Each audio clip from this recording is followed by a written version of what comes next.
What's up everybody, I'm the Mangoose, you are awesome, and so is Arawn.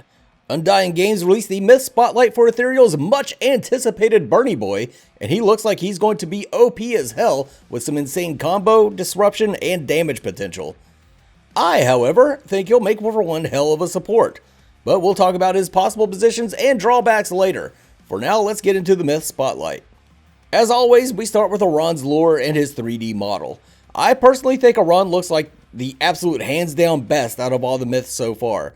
Just incredibly detailed with what looks like organic armor. My only complaint is the scooped out portion of his chest that would kind of funnel any attacks against him directly into his face. Other than that though, very good looking myth.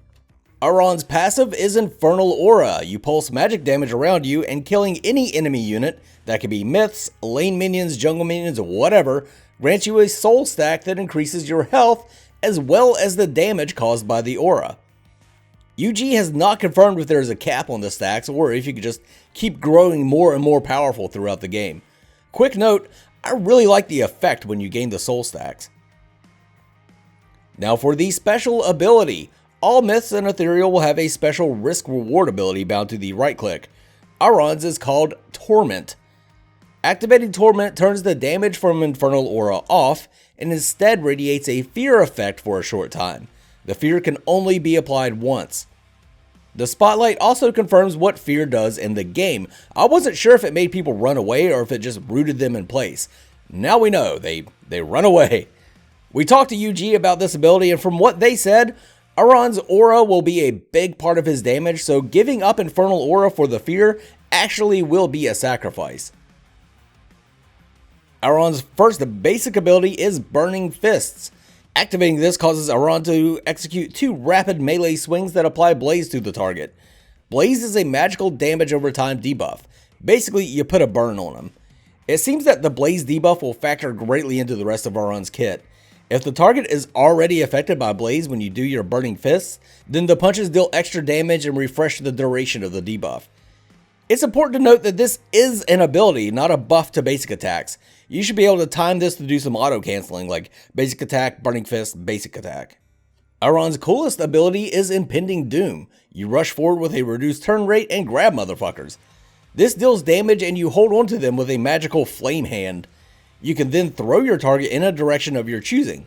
If you don't throw them, you instead spike them into the ground. If you throw your target into a wall, they get stunned. Furthermore, if you grab a target that's affected by Blaze, you get increased crowd control reduction for a short period. They show Arawn at one point throwing Marina off the edge of the map.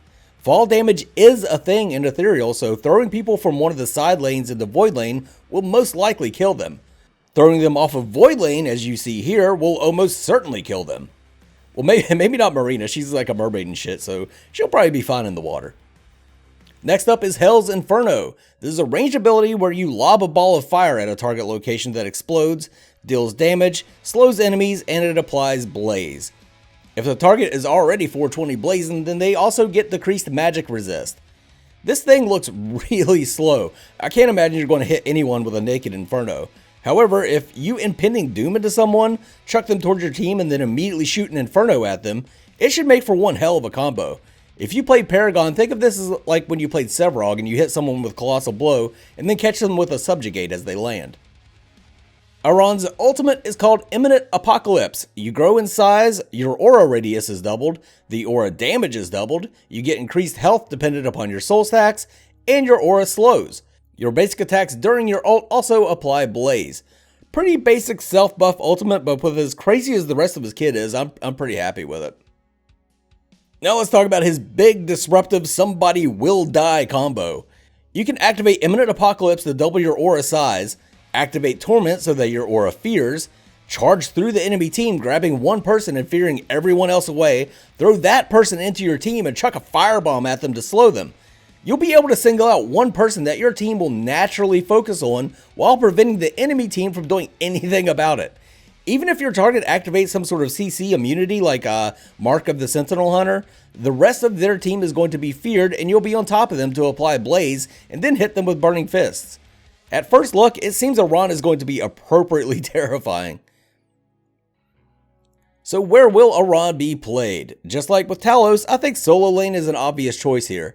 It will allow him to get soul stacks much faster than if you took him into the jungle, and his aura will provide easy bully potential. However, as I watched the spotlight, it dawned on me that Arawn has a lot of potential as a support, especially as like an anti-dive support, which those are few and far between. If several people dive your ADC, you can just right click and fear them. If it's just the jungler diving in, rush them down, pick them up, and chuck them under your tower. The fireball provides some area deny that can be tossed on top of your ADC if he's being chased, and that'll slow his pursuers. If you want to get aggressive, you can always charge the enemy ADC, throw them into your minion wave, and slow them with a fire toss, all while fearing the support away. I brought this up to UG, and they said that the biggest problem with trying to play Arawn as a support is that his base health is pretty low to account for the soul stacking mechanic. So in order to get the most out of Arawn, you need to be getting kills, and if you're playing him as a support, you should be giving those lane kills to the ADC. I don't know though, he sounds like a dream support to me. You could build in tanky, pop your ultimate, and bam, you're a body blocking monster on top of all that other stuff. I will most certainly be giving Arawn support a try. We should be seeing Marina next, and she's meant to be a support, so I'll try to rein in my enthusiasm for support Arawn until I see her kit. It seems like Arawn has everything going for him, but I did think of a few scenarios where he could fail pretty hard. For example, if you're trying to take down a tower, the damage aura will cause you to take aggro when you really don't want to. Same with early game, if you're starting with low health, then all the enemy solo laner has to do is get in range of your aura to trigger minion attacks against you. You'll have to play really safe until you can get a few soul stacks under your belt. That's all I have for now, folks. I personally think this is the craziest kit we've seen so far. Let me know in the comments what you think of Arawn. Tell me how you feel about his skin shown at the end. And also let me know how you feel about the Parmeron skin that I designed. Like the video if you wish, sub to the channel if you so desire. But for now, this is the Mangoose signing off. You guys have a good one. Mangoose!